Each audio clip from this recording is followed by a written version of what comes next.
Hey.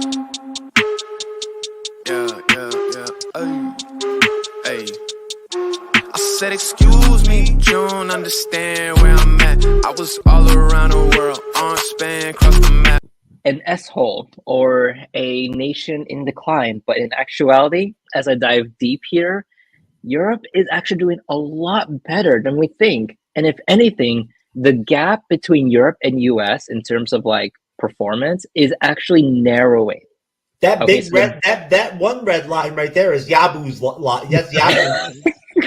That alone is. Yeah, it's spiked up top there at the end. That's Yabu's shit. I thought that looked familiar. He said performance. Yeah. He said but yeah, performance. I go deep into the analysis, and yeah, I post at least once a week. You can also find me on X.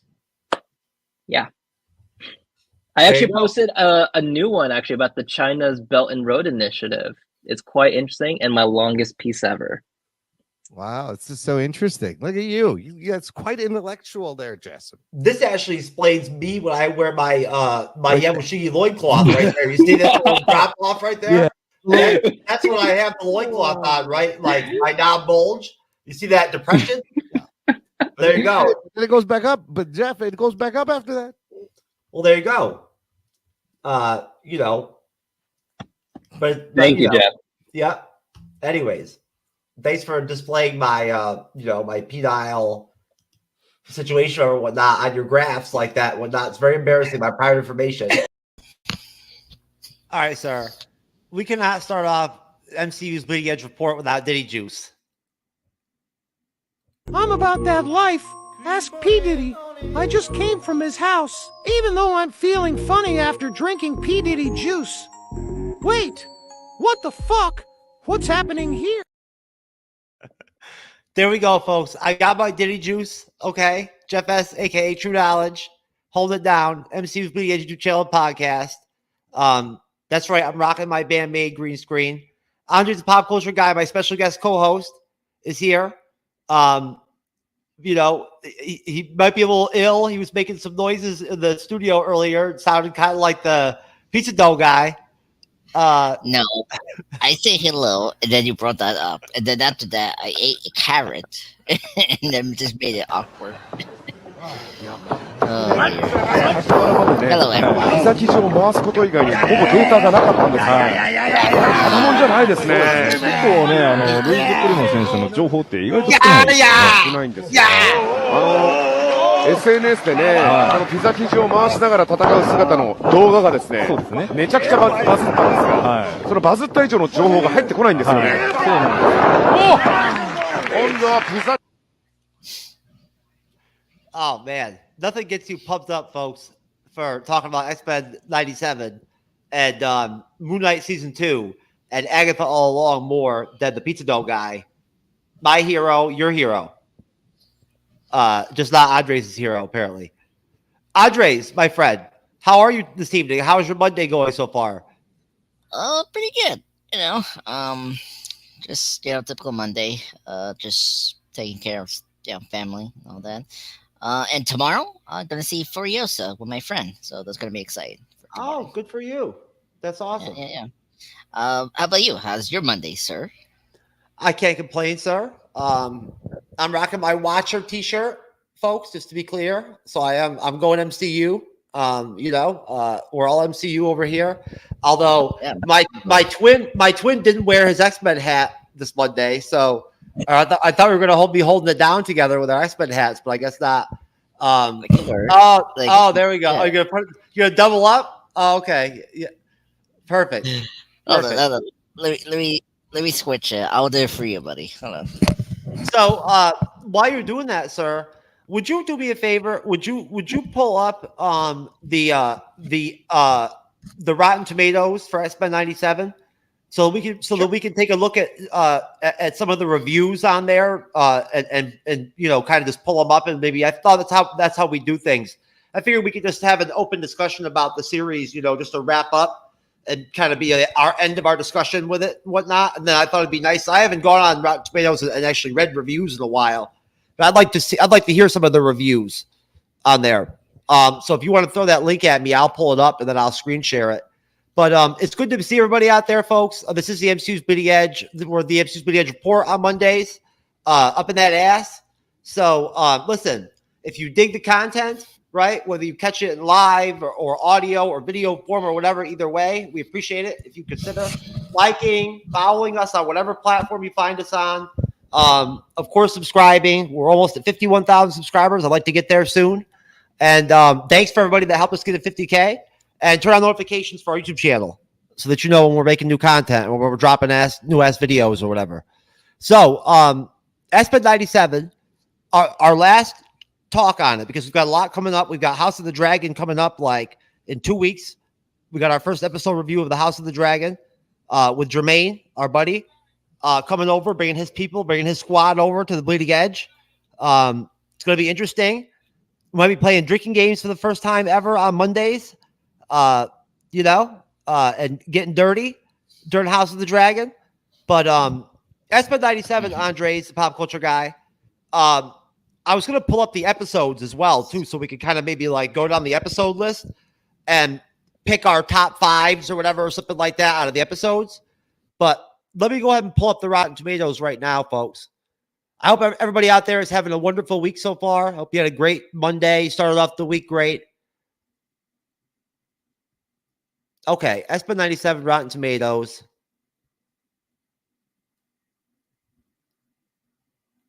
All right, so it got a 99% average Rotten Tomato meter, 94% audience score. And let's check out the reviews. Thank goodness it didn't drop too much. I think that's pretty accurate. From us, I think I agree with the rating for this one. Where are the actual reviews at? Hold on. I have the Rotten Tomatoes here. I think you need to do is you click the 99% and let's see. Give me a moment, folks. I'll find it. They sort of updated the Rotten Tomatoes. Oh, it's always something, right? I'll find it. Yeah. But anyway,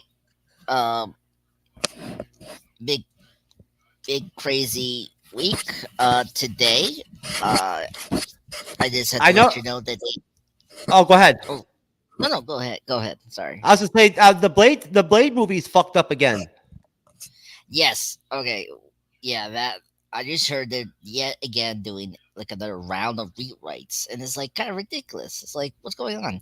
And then recently, Mahershala Ali has joined the Jurassic World, the new sequel that's coming out next year. So I'm like, is that? I mean, I don't know how long that's gonna take, but I don't know.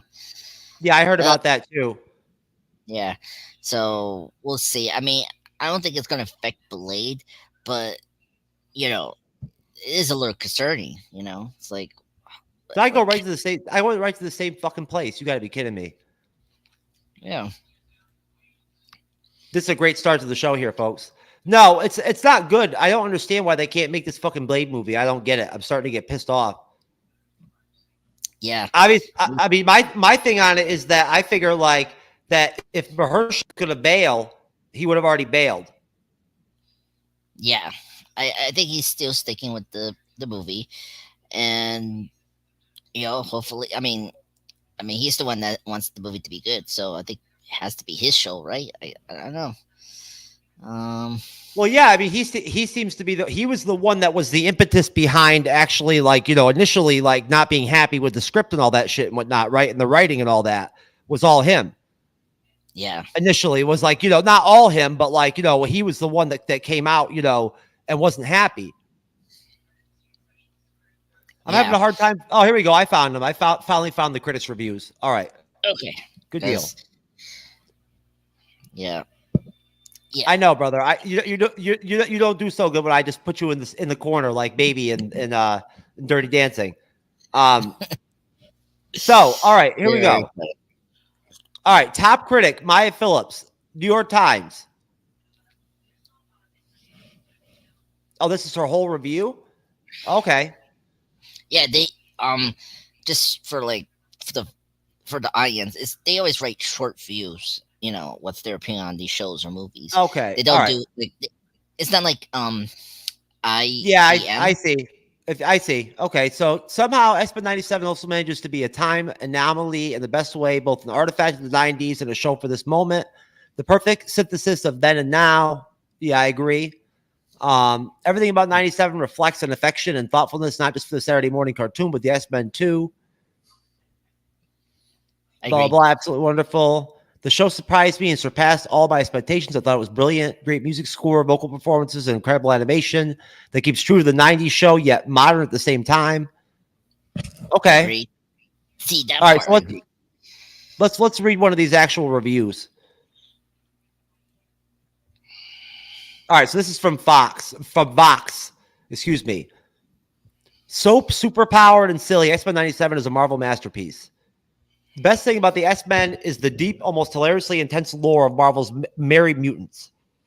In the comic books, Dark Phoenix, inhabiting the body of Jean Grey, ate an entire sun and doomed a race of aliens that look like broccoli. Magneto terrified. I'm not going to read this whole thing. I'm not reading all this. So, blah, blah, blah. Disney's S-Men 97, which debuted last month, is a delightful, dedicated continuation of the original. The new show has been a critical success, and according to Disney, one of its most watched shows. That's good to hear.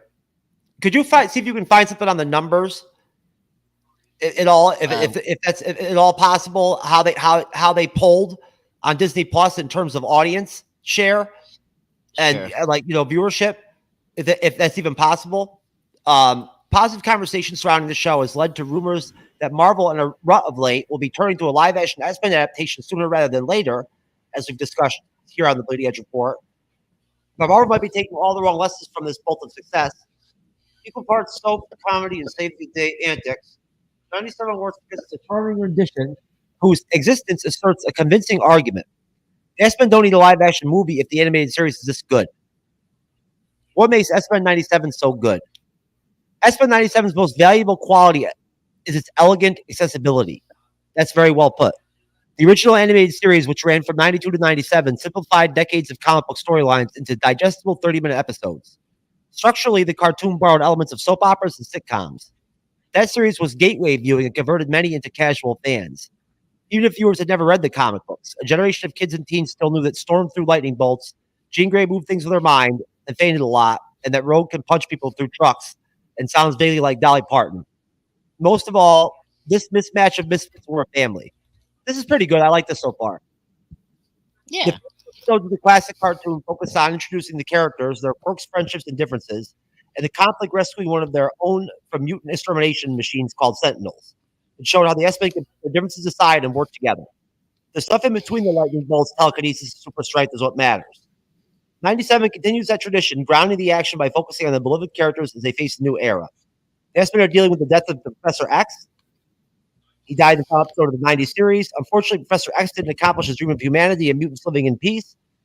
In fact, the political climate has gotten worse as more and more humans turn to bigotry and anti-mutant violence. Okay. I like this. So, good review so far, it seems like, for X-Men 97. Yeah. I mean, the IMDb is the one that has the longer ones. Yeah. And I don't know. For me, I think it's better to use the Rotten Tomatoes because, I don't know, you don't want to read too much of the people's comments. I mean, some of them are good, but then some of them is like, Everybody seems like they're dropping 5 stars pretty much out down the road. Yeah, pretty close to a perfect revival of the 90s version. The last 3 episodes were incredibly crafted. See, I thought the last 3 episodes were outstanding. That's well said. The first 3 episodes were incredibly crafted. They really aligned with each other really well. What were you going to say? No, I agree with that because I think the first 3 episodes did a really good job of hooking everyone back to the show and plus put more interest in the original show, which is good. So, yeah, I agree with that statement. Because, I mean, the first 3 are awesome. They really just give you, your flavor of X-Men. You know, you got the first one being, this very action, very reunion kind of episode, and then episode 2 is more political, like relevant topic, and then episode 3 is like the cosmic / horror aspect of X-Men, which is great. Yo, I like this one. Yo, this show is fire. The animation is flawless and way smothered this time around, and I love that they kept the voices of the original cast. That's a good one. That one I really love. Yeah.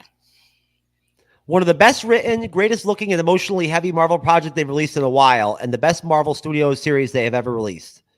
Okay, Agreed. well said. I agreed. Oh, you think it's the best one, better than WandaVision? Oh, I got a couple that I like. I put Better than Loki season 1? Yes. Like here's I rank. I will rank X-Men 97, WandaVision 2, 3. I will put Shang-Chi for me personally, and then we're just doing series. We're doing series, not movies. Series. Okay, fine. Well then, series Loki season 1 will be at number 3, and then 4 will be season 2 of Loki, and then 5 will be I don't know, Hawkeye, I guess. Yes, Yeah, and we reviewed Loki season 2 and season 1 on the Bleeding Edge, folks. I'm going to put one of those little card things up right here, just so you can check it out. Okay, so when this comes out, you'll see it. Yeah, great reviews from us. It was one of the best. But yeah, no, It's always the best, sir, when we're reviewing the show. What are you kidding me? Oh yeah, but I don't know if Raph show you the one for Shogun. I gotta say, I'm happy now the Shogun reviews are getting the attention they deserve. What are you talking about? Oh, you saw the the review, the podcast? Yeah, from Raph. I gotta say that was one of the best moments I saw today on Monday. I was like, yes, thank you, Raph. Oh yeah, you like that? That was pretty funny for you. Yeah, well, I mean, I love that the commentary actually is listening to our podcast. Thank you. Please continue to support us. But yeah, I'm happy he liked the Shogun reviews. They were awesome. Anyway, well, so that made your day. That made your day, huh? That we had a fan. Yeah, we have a fan that actually like our content. Well, you mentioned Wrath of Khan. I was talking to Wrath of Khan earlier today, and Wrath of Khan really there's Wrath of Khan right there. What's up, Wrath of Khan? I was about to talk about Wrath of Khan. Wrath of Khan has been killing it on the panel for a minute. Ever since he came in like midway through Shogun, he's been all over the map doing shows with us and whatnot and everything. And honestly, I got to give him props. I was thinking about it. We were talking earlier today, and when Jasmine's on the show, we always have good shows. If you think about it, whenever he comes on, we have a good show. So he's like a good luck charm, right? All right. So back to our reviews. Vespa 97. Yeah. It is a mature, updated version. I like from the intro with music kept its original to the characters' voices, keeping the original cast. Picked it up just when they left it off. I like the new addition to New Mutants to the original. Great first season. Yep. All right, this is an actual bad review. A product of modernity trying to disguise itself as something retro and catching a lot of public out of pure nostalgia. Okay. I think so. I disagree. I think this show did a really good job of using our love from the 90s show and make it better. Because Jeff, you brought up that you like the show more than the 90s show, which I do. Yeah, and I personally think this is better than the 90s show. And I think it really captures what made that 90s show great, but even better with new technology and more resources. The 90s show could have never produced something like that final third episode arc. They never could have done that on the original show. No. You know what I'm saying? Like all that animation and whatnot that they poured out in those final 3 episodes, right? Bringing all those different characters in at the same time. Which that makes it hard. It makes it harder to animate. Yeah, when you have them all together. Yeah, I agree. Like even the action scenes here were so much more fluid than. Oh yeah, much more fluid. Yeah, so I mean, come on. No offense. I respect the '90s show, but it has this rough patches, and it's also very campy. in The times. end, the last like 2 seasons are it gets kind of rough. I agree with you with 5. Especially the last season is really rough. Yeah, 5 is really bad. With 4, the animation went to shit. Yeah, no, I agree with you. I think that 5 is really bad. 4 is still okay. Like 4 doesn't drop the ball. Like it still feels like an X-Men's series, and I still like some of the arcs they do. I love the multiple Apocalypse story arc they did like towards the end of that show for season 4. But yeah, it does go downhill when you go into those. I like the ladies behind me, my bandmate ladies. They're looking good tonight. Akani, the drummer, is looking fine over there on my other shoulder right there. She's looking good. Yeah. That little tiny thing. She's a drummer. Can you believe that shit? She's a little tiny thing. She is. Wait, she's that small? No. Yeah, that's the drummer. Yeah, Akani. Okay. The third one, right? The left or the yeah, and then you got the other one that is Miku. The Miko is the middle. Wait a minute, Miko. There's Miku. Oh, that's good. That's good. Okay, so you told me the third. The Miku is the one that plays guitar, and then the one in the middle sings, and the one on the right plays drums. My right plays drums. That's crazy. There you go, folks. Your bandmate lesson for Monday evening, 6/3/24. Starts June. Yeah. Oh, yes. June.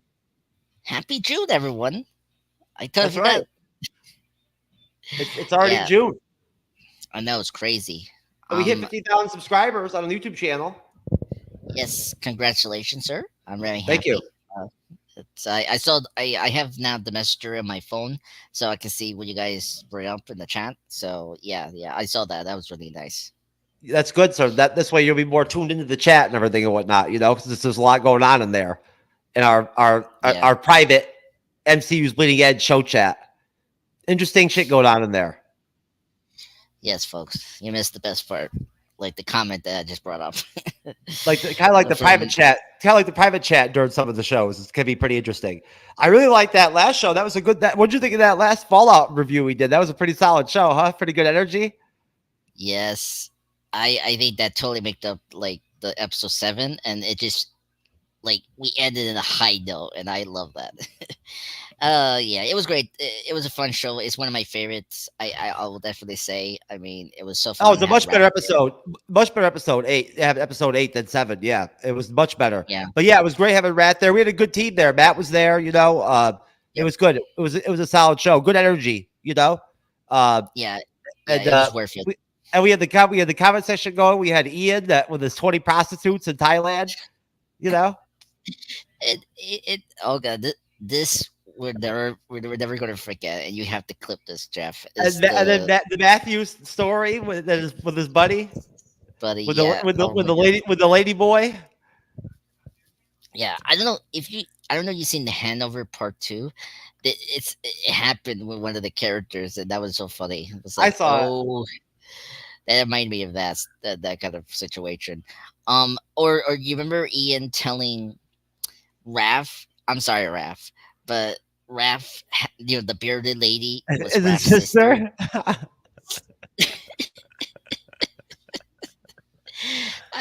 That killed me. I was like, yes, thank you. Oh my god, now I want to see that clip again. Just thinking about like, oh my god, that's Raph's Raph's intro music.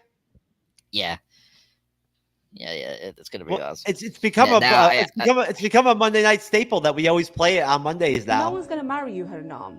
Like, you have a beard. No one's gonna date you, Haranam. You have a beard. No one's gonna be your boyfriend, Haranam. You have a beard. You are not a preference. Certainly not me. To a lot of men. And then I'll get like really feminine men message me, but that's not the music always cracks me up. I like really masculine men. It sounds like it's like baby music. It's like something you play for a baby.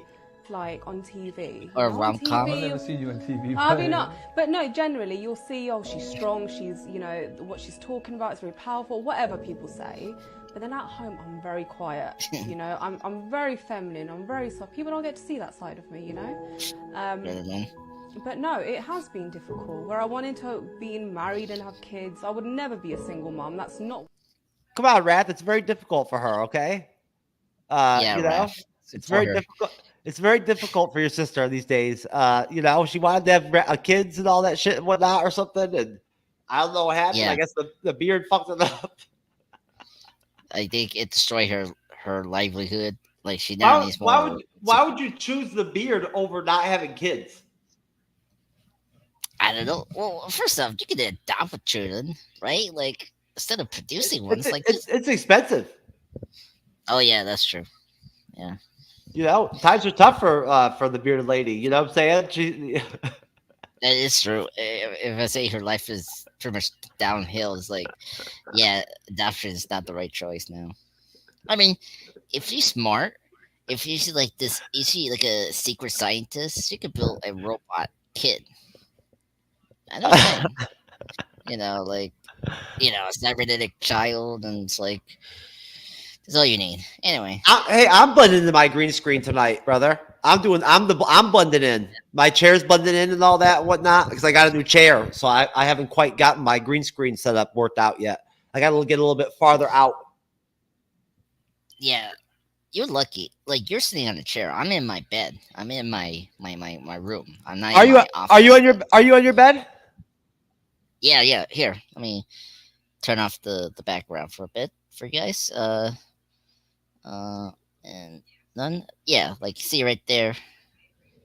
That's my Funko Pots. My coffee, Nice. my posters, my comic books here. I have the one size DC, and then This chair's okay. It's to sit back in it. You really have to really sit back, really lay back, and it's just not a natural position for me to live stream. You know what I'm saying? Like in front of the laptop, for me to sit way back like this. You know, I feel kind of weird. You know. yeah. What else? I mean, it's not a criticism. It's just like your shirt, like it's blue, and like the left side, the right side, the bed poster wallpaper you have, the blue really kind of blends in to you a little bit. It's always the thing. It's like you always have to be careful with wallpapers. It's like you don't want it to blend your shirts or all that. Yeah, I feel you. Yeah, I need some new wallpapers actually. To tell you the truth, I should have some X-Men 97 up right now or something like that. So X-Men 97, right? Just to wrap this up, and then I gotta grab my notebook really quick, but I'm gonna go ahead and pull the episodes up. And it's a second here. I'm gonna pull up all the episodes from the season so that we can take a look at them, and we can pick our top 5 from the episodes. But I'll play a video clip in the meantime, real quick, so I can grab my notebook.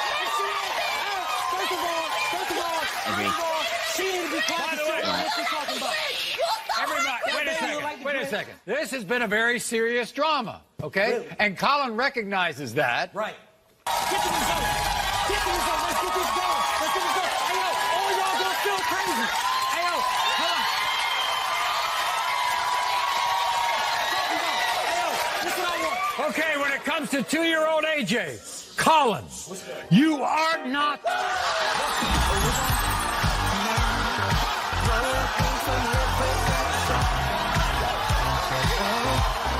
In the case of 3-year-old Nailani, Rayshawn, you are not.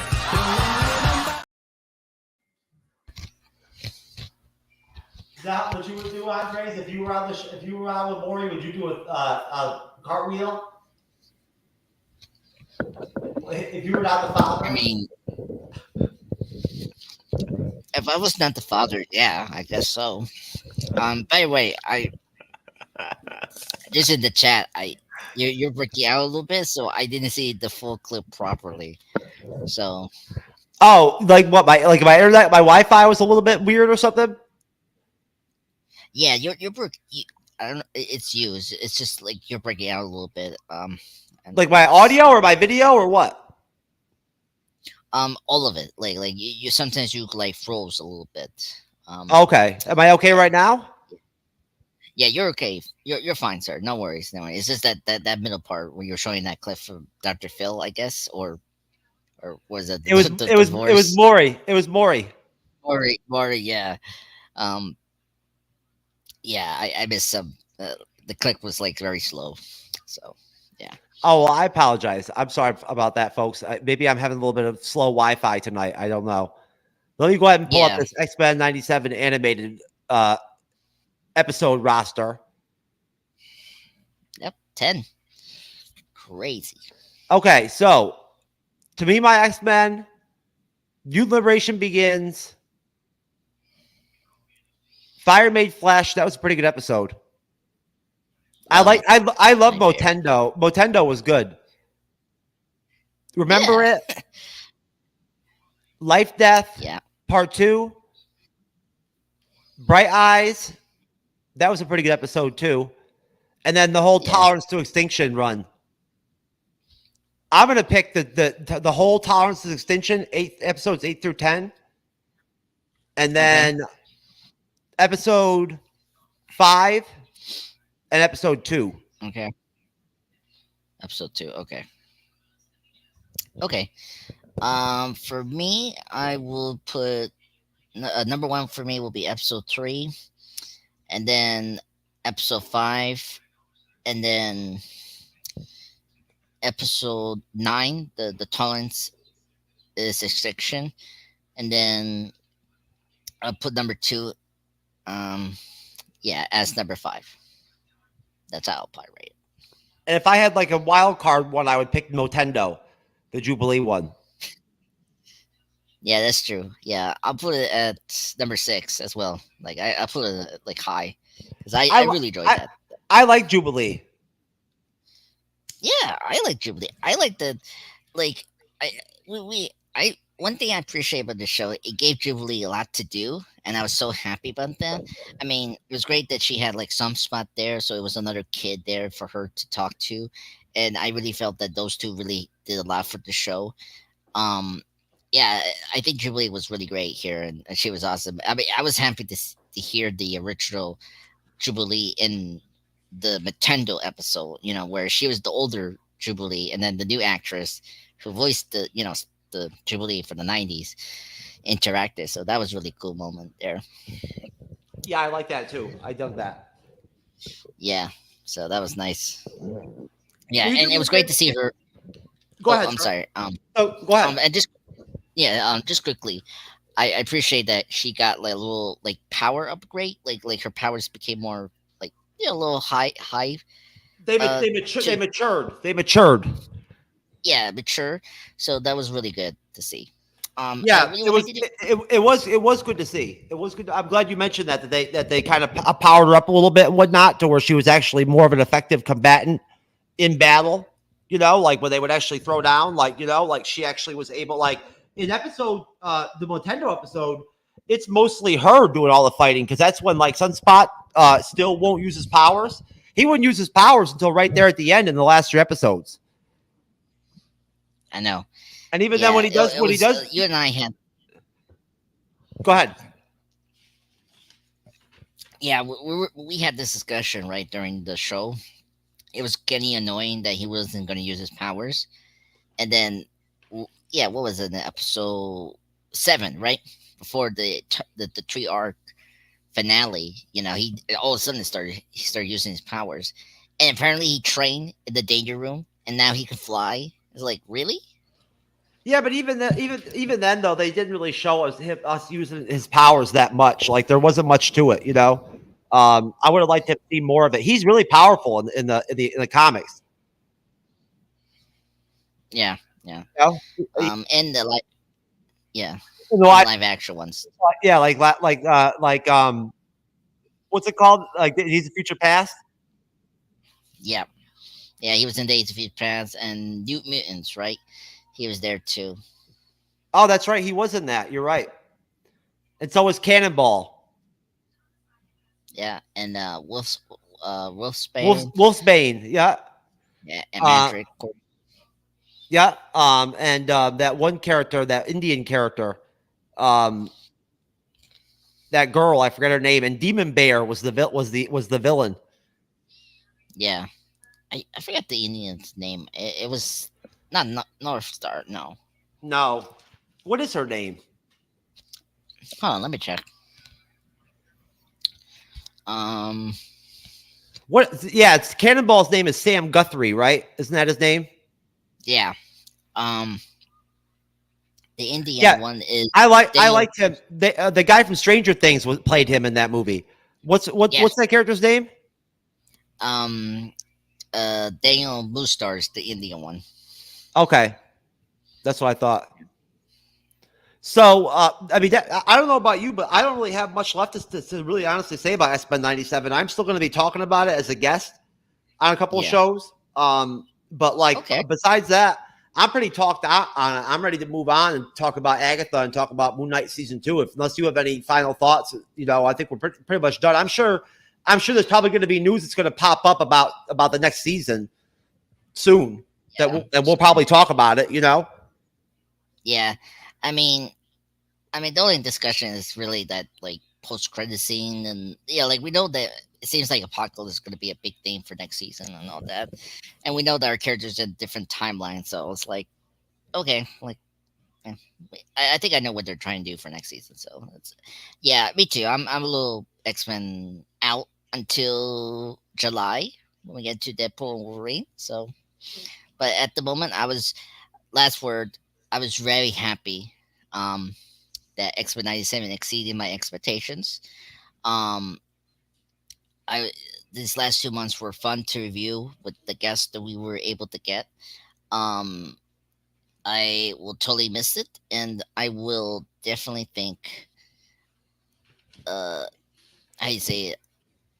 I think this was a good start for the X-Men coming back to Marvel in a good way, and it's not going to stop until we get to Deadpool Wolverine, where that's going to be peak X-Men like content for us. So I'm very excited for this year, and we're in a good start. Yeah, I'm glad that it brought guests onto the show. That was good. It made the shows more interesting and whatnot. And so hopefully, like some of those people will come back. Like like hopefully Jay Rent will come back and Raymond will come back. Shout out to Raymond. Hopefully he'll come back and they'll cover some other stuff on here. On the show with us. Hopefully when we get Daryl Dixon lined up, we can get some people to actually do Daryl Dixon with us this time. Because I would enjoy that. That'd be fun. That's going to be a lot of fun, that series. Yeah, I can't believe it. It's almost there. In House of Dragon, we have some of our guests set up, so that's good too. I'm excited for that. I would be surprised if Daryl Dixon comes out while House of the Dragon's out. Oh, yeah. Let's see. We know it's coming out. Well, it's the first. They're releasing the first episode at some festival, in June. Okay, this month. They're releasing the first episode at some festival in Canada or something like that or whatever. Right? They're releasing the episode. But that's it. They're not. That doesn't mean that the show's coming out in June. So it could come out in July. But there hasn't been a trailer yet, right, or anything like that. So no. We only have that teaser trailer, that's like last year. So it was just, that's it. Yeah, so, there really hasn't been a trailer. So, we'll see. Who knows? It could, maybe we'll get lucky and it'll come out in September or something like that. Yeah, because remember, right now we have, AMC has the Interview with a Vampire now that's airing. So that's what Jermaine, that's what Jermaine and his people are covering right now. Yeah, as we saw in the Funhouse episode 8 review, right? And I guess the next big thing for MCU will be Daryl Dixon, but it'll probably be in August or September. Yeah, well, Agatha all along comes out on September 18th, and that's 9 episodes. So we'll be covering that on Wednesday nights, folks. And that'll be our first live action Marvel Disney Plus series to cover this year, right? Yeah, well, since Echo. Oh, that's right, Echo. Yeah, Jesus. Yeah. So, it's the first Disney Plus since second after it came out in January, which was Echo was pretty. Echo was okay, yeah, but it was pretty rough there at the end. Yeah. I mean, I have faith in the show. Like, well, first off, we got Jake. Right.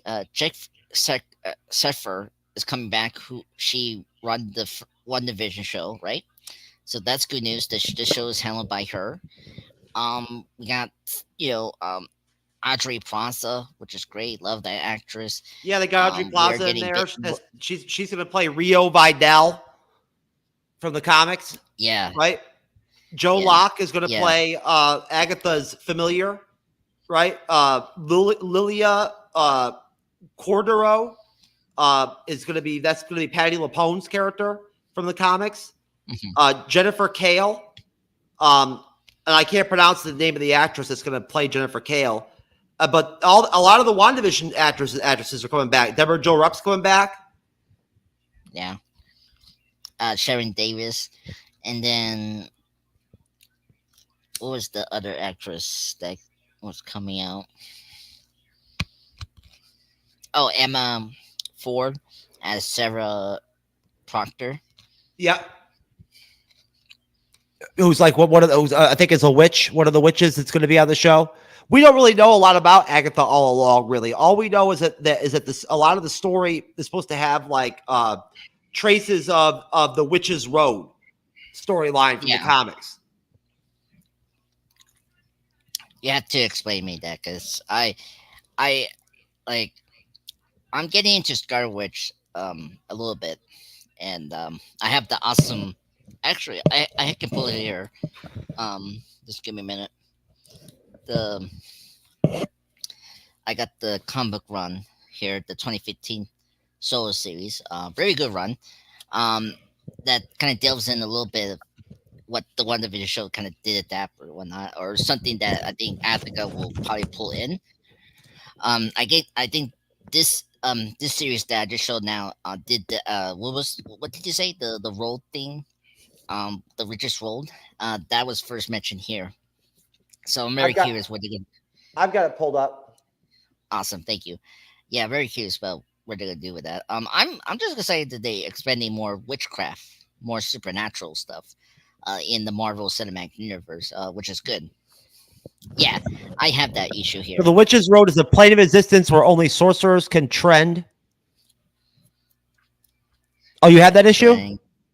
Yeah, this has collected all the series that lead up to that storyline. So. Oh, they don't have much on it. Okay. Yeah, it's just a one. It's only like a one issue of that, but it's part of that. Oh, that's all it is, huh? Yeah, the Scarlet Witch. That's volume 1, and I have the whole like volume of that, like 2015 solo series of Scarlet Witch. Yeah, so it's actually really good. Actually, I recommend you to read it if you have the Marvel Unlimited. You say if you have that, I do. Check that out. It's really good. I highly recommend reading that, and for you folks too, if you want to get into more Scarlet Witch stuff. I've got to grab my I've got to grab my power cord for my laptop. Okay. Yeah. I'll be right back. I'm gonna play your favorite video. どうだな、助けに来た男に殺される気分は。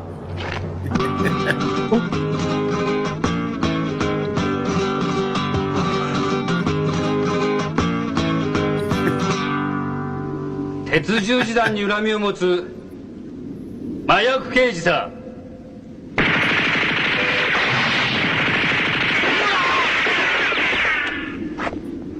スパイダーストリング。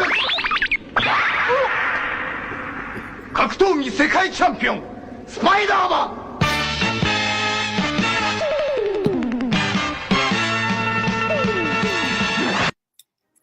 That's right, folks. That right there is without question a better directed and acted movie than Captain Marvel ever was.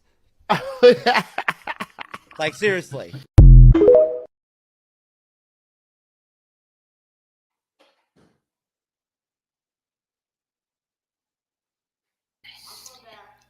Rip. All right. Well, folks, it's just you and me. If we want to know. Jeff. Well, folks, I can actually go down here. Apparently, yeah. So, yeah, a couple of the writing that are returning from WandaVision are coming back. Speaking of Fallout, the person that run the Fallout show, is this one? No, I think that was a different one. The guy that did Fallout was what's his name? That did Westworld. Oh yeah, Jonathan Nolan. Yeah. Yeah, Jonathan Nolan. Jonathan Nolan. Yeah. What about him? Him. Oh no, I thought he or someone that was from that show was going to be returning from WandaVision, but it wasn't. It's just one of the writers that did the Marvel's movie. Oh, well, I don't know. All I know is, like I said, as far as Agatha All Along goes, it's a series. Other than the fact that there's 9 episodes and that it starts on September 18th, we really don't know that much about the story until we get a trailer. There's really no way to know really what direction they're going to go in with it, right? We just know who some of the characters are, and we know that Catherine Hahn was really strong in WandaVision, right? So like, I'd expect her to really hold it down, you know. This is basically their last live action Disney Plus series that we're going to get from Marvel Studios this year. So you know, I'm sure they want to go out on it with a bang. I think it'll be a solid series. What do you think, Andres? I think it's going to be pretty good. I think we're going to enjoy reviewing it.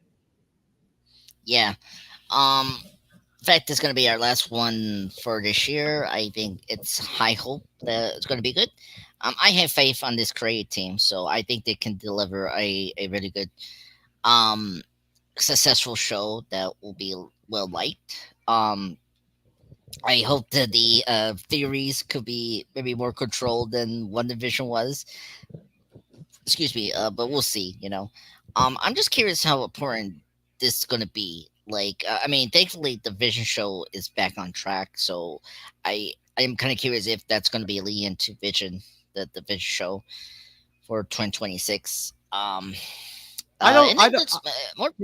get what you're saying. Like, where does this go? Like honestly, I don't think this goes anywhere unless there's characters that come out of this that they carry over, right? I don't see Catherine Hahn being in the MCU long term, but you never know. They could keep her around. Why not? You know what I'm saying? Like, you know, like it's not going to hurt anything. You know what I mean? You know, no. I mean, she was during WandaVision, she was obviously like somebody that people really enjoyed on screen. You know, like her personality was great. Yeah, no, I agree. I mean, she was for me, she was one of the best villains that we had recently, and it was good to see like another villain coming back besides Loki. So that was really nice. I mean, also we haven't brought up Scarlet Witch. Like, I mean, this show is really a good chance to show up Scarlet Witch again and say like she's alive and whatnot, you know. And you know, and it could happen. You never know. It could happen. We'll have to see. You know, you know, some people are saying that we might not see her again until like Avengers 5, but that doesn't really make any sense. You know. Yeah, and this is the thing. This was a couple weeks ago, but like there was a rumor that I think Marvel is seriously concerned, like sincerely doing a solo Scarlet Witch film. See, that makes a lot of sense. Of course, it makes sense. We've talked about it before. It makes a lot of sense to make a Scarlet Witch movie. Why wouldn't you capitalize on Lizzie Olsen's, you know, like trajectory where she's so popular? You know what I'm saying? She's the #1 female MCU character there is. Right? Yeah. She took over for Black Widow. Yeah. I mean, come on. She was the best thing about Doctor Strange too. You think about it. Like why that movie did big numbers besides, you know, the multiverse thing.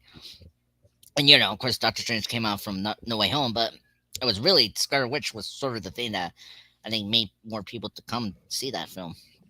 Of course. Yeah. Lizzie Olsen is a big draw.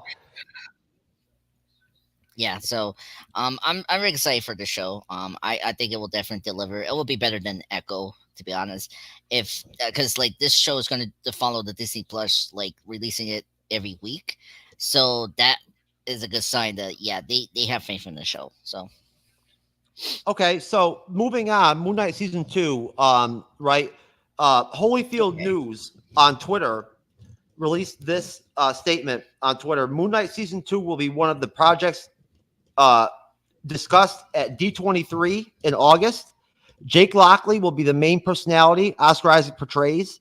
This season is going to involve villains like Kang and Mephisto. The Midnight Suns will also be set up through this project. Now, Holyfield News is like a newer scooper on Twitter X, but like a solid one so far.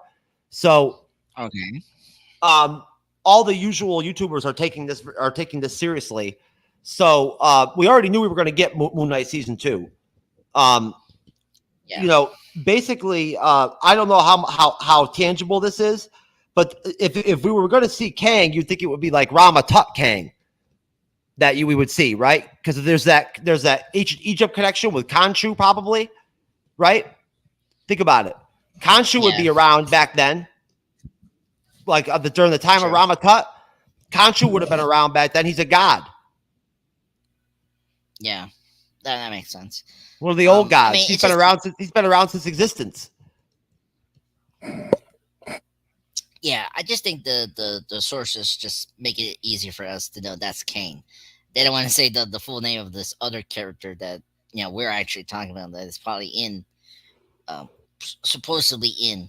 That's the only version of Kang that I can think of that would make sense to fit into Moon Knight, because there's so many versions of Kang. You know what I'm saying? Like, but I don't know about Mephisto. Like, do you really think I don't really think they're going to put Mephisto in Moon Knight? No, I cannot really see that. They say they're going to have Mephisto in Ironheart when that comes out during some month of 2025.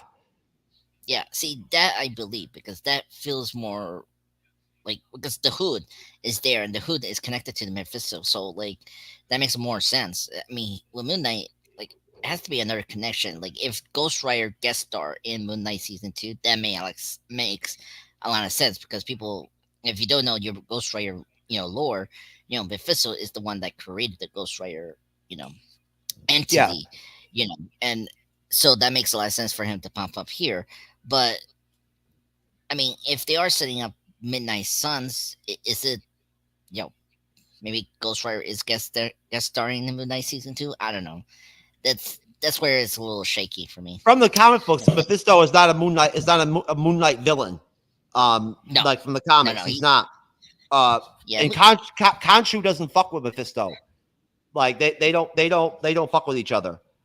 Supposedly the Midnight Suns, like as of right now, like that like the team that's being bantered around that we would potentially have would be like some version of Moon Knight.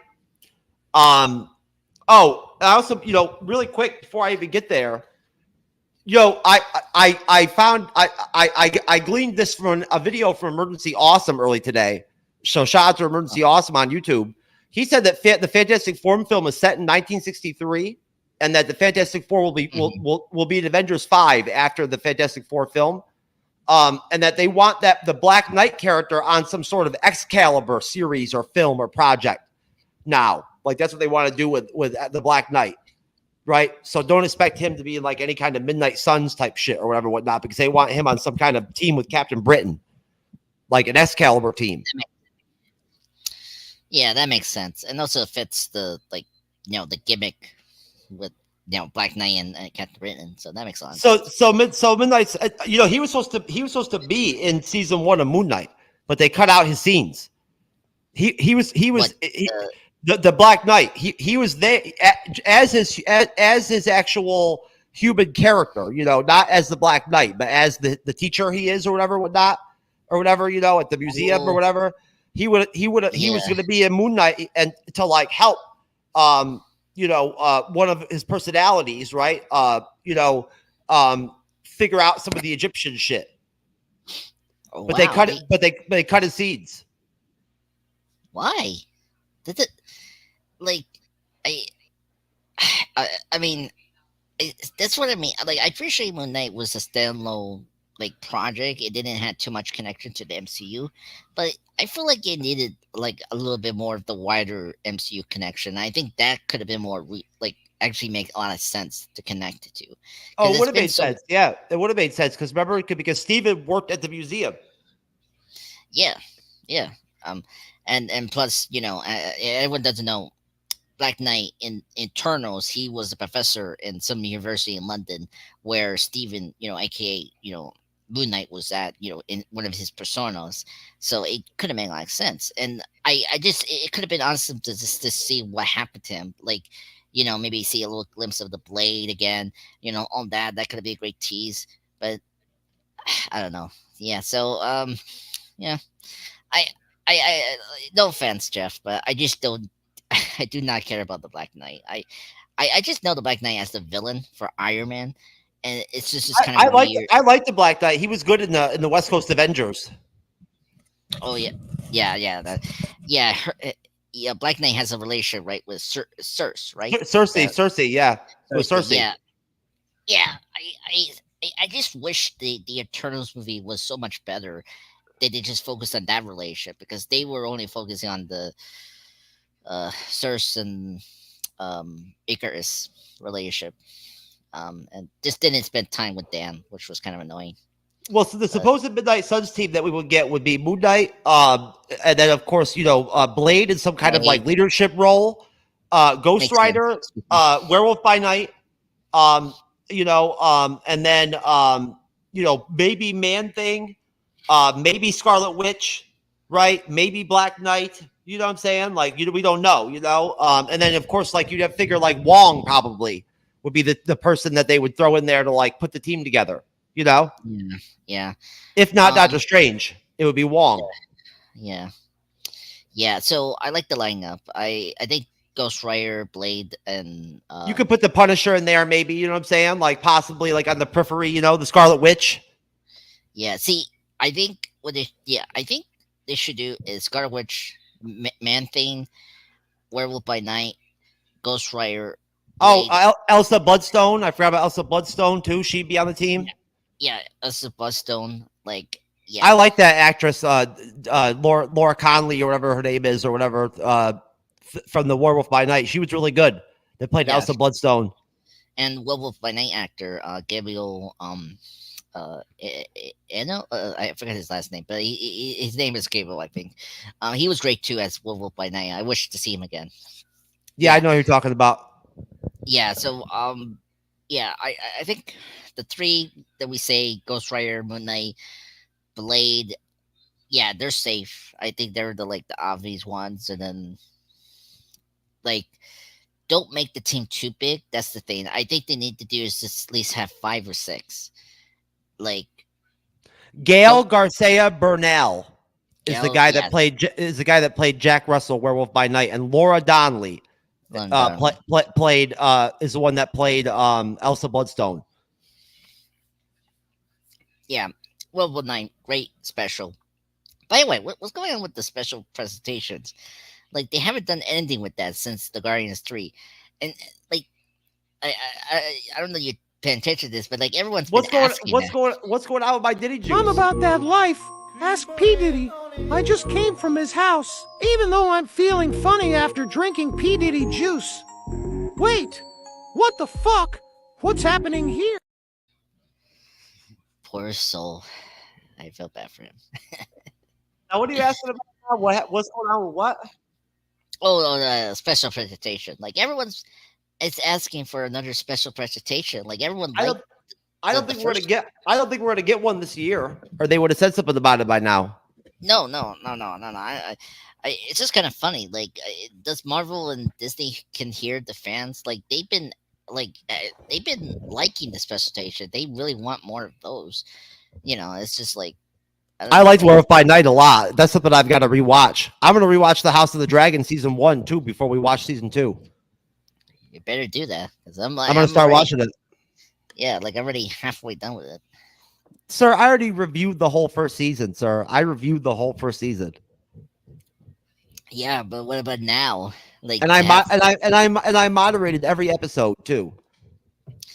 do we have like a photographic memory of the reviews of the House of Dragon season 1, sir? No, I don't. I'm gonna need to go back and rewatch the first season so I can refamiliarize myself with the characters and all that stuff and the story and all that and whatnot before I review season 2. Yeah. Just know what's going on. Yeah, because there's a lot of kids. I had to remember their names. It's like Allison, Yeah. Allison has. There's a lot of them. Yeah. Allison has 3 kids. Aragon, the douchey, Kyrie King. And then you got the blind kid. I forgot the name. And then you got the He's not blind. you know what I mean. The eye patch kid, if I had to make it that obvious. And then the only daughter. And and then obviously Renea's she has 3 sons, right? And then she has another one that she already gave birth in season 1, and then she has now adopted 2 of Damien's daughters. Have you gotten so far into season 1 that you've seen the one where she gives birth and it just drops right out of her and shit and whatnot, and she just moves right on past it? I haven't gotten to that part. I'm up to the one when she's forced to marry the black kid that's gay. So okay. Yeah, I'm up to that part. Yeah, I'm almost finishing up this week.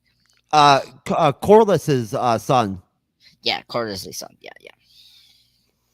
Yeah, most definitely. House of the Dragon, folks. We're gonna be killing it over here soon. In about 2 weeks, we'll be doing our first episode review. It's gonna sneak right up. So Moon Knight season 2, we don't really know much about Moon Knight season 2 either. All we know is that we know that they already were scouted out some of the season. They were Oscar Isaac he's been vocal talking about wanting to do the Midnight Suns, right, on YouTube. I've seen him talking about it, whatnot, and everything, right? So he's in there wanting to do it, and really it's this Blade situation that's fucking up the Midnight Suns. Yeah. So you want to jump into the Blade discussion? Because I know people want to kind of hear from us. Yeah, we might as well wrap up on Blade. Yeah. Yeah, because as Jeff said before, before we air, this Monday report, we just got word from last week, right, or this week, whatever, that they're yet again doing a overall rewrite of the script again, and that was what the hell? And then so they're not going to be shooting what they were supposed to be shooting or whatever. Like right now, they're already supposed to be shooting there, and they're not shooting anymore. So now it looks like they're not going to make the release date of the film. It doesn't seem like that. And plus, I mean, what makes that more legit is because if anyone is not paying attention to the movie news, Ali has joined the new Jurassic World sequel with Scarlett Johansson, and directed by Gareth Edwards. And so now even that is going to throw out the schedule with Blade. So it's going to be a mess. I mean, another delay again with Blade. Yeah, so, it's crazy. I really don't understand what the hell's going on with this shit. I don't get it. It seems like it should be so simple. I don't know why it's so complicated. Yeah, I don't know. Is it? I mean, this 2019 Comic-Con, San Diego Comic-Con was when Feige said they were going to do the Blade film. Yep. Oh my god, how many years now? Since 6 to 5 years now since that announcement. Comic-Con's coming up in a couple of months.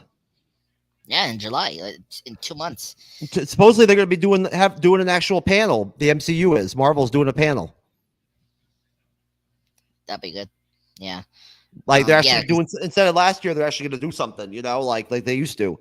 They're going to do Hall H or whatever and all that shit. Yeah, because remember last year, none of the studios couldn't do Comic-Con because of the strike. Yeah. That happened. So like no one could really promote that. So yeah, this year hopefully we get more studios, movies coming out this year or next year. So yeah, hopefully Marvel goes there and DC as well. Because whatever. Yeah, very curious. Yeah, so very sad that we're getting a rewrite. And apparently that last draft that they discarded was apparently being a time period piece. That was interesting. Okay, so yeah, we'll see. I mean, if Moon Knight season 2 comes out before Blade, I think that could help maybe set up Midnight Suns. I don't think that'll happen. I think that's a stretch. Yeah, because I don't know when Moon Knight because they haven't. There's been no information on Moon Knight season 2 in terms of like any kind of production dates at all. Like there's been nothing like that. So yeah, at that point, I'm thinking like that. I don't see how that could actually happen. I want to believe that they're going to figure this Blade thing out. They have to. They can't keep fucking around like this. They've got to get in there and shoot this movie. Yeah, before anything like bad happen. Like if Mahershala Ali leaves, then that's when the project is dead. Well, I don't blame him for signing on for that Jurassic movie or whatever, because like he's got to make money. He's got to work. Yeah, I mean. Like he's not waiting. Like he's done work since, but it's like like how many times he has to like free his schedule to like for this Blade movie to be ready, and then that doesn't happen. It's like it's very annoying. Yeah, I can't imagine that. I can't imagine that Mahershala is happy. Mahershala Ali, I don't believe he's probably very happy about the situation, but I think we're gonna call it early tonight, Andreas. I'm gonna plug you out, sir. We're gonna get the hell out of here, folks. That's our Bleeding Edge report for Monday evening, 6/3/2024. And Andreas, the pop culture guy, I see that you actually gained some subs, sir. Good for you. Congratulations. Yep. Thank you. But yeah, I'm up to 954, which is great. I just recently post today's video, the Cartoon Network's super secret Crisis War, great crossover comic book read, 6 parts. Please check it out for the next couple weeks. That's gonna be awesome. I don't know what's gonna happen tomorrow. I had to think of something. But yeah, so that's where I'm at now. June will be very exciting. Next Sunday, actually, is the live stream of Jackie Brown. That's gonna be awesome. Then I think this June is gonna be Quentin Tarantino related stuff for the live stream. We're gonna do okay. I like that. That's cool. Yeah. So we're gonna do Jackie Brown and Pulp Fiction. So that's gonna be our 2 live streams. So wow. Okay. I like that. Pulp Fiction sounds good. Yeah. All right. Yeah, because everyone knows Pulp Fiction has its 30th anniversary, so it'll be a good time to discuss that now. Well, I'm sure everybody didn't know. I didn't know. But that's good to know. Yeah. It came out the same year as Ace Ventura. Okay. 1994. Yeah, it's crazy. Yeah. All right, folks. Years. Well, we love you out there. God bless you from the MCU'S Bleeding Edge Channel podcast. We'll see you next time. Peace.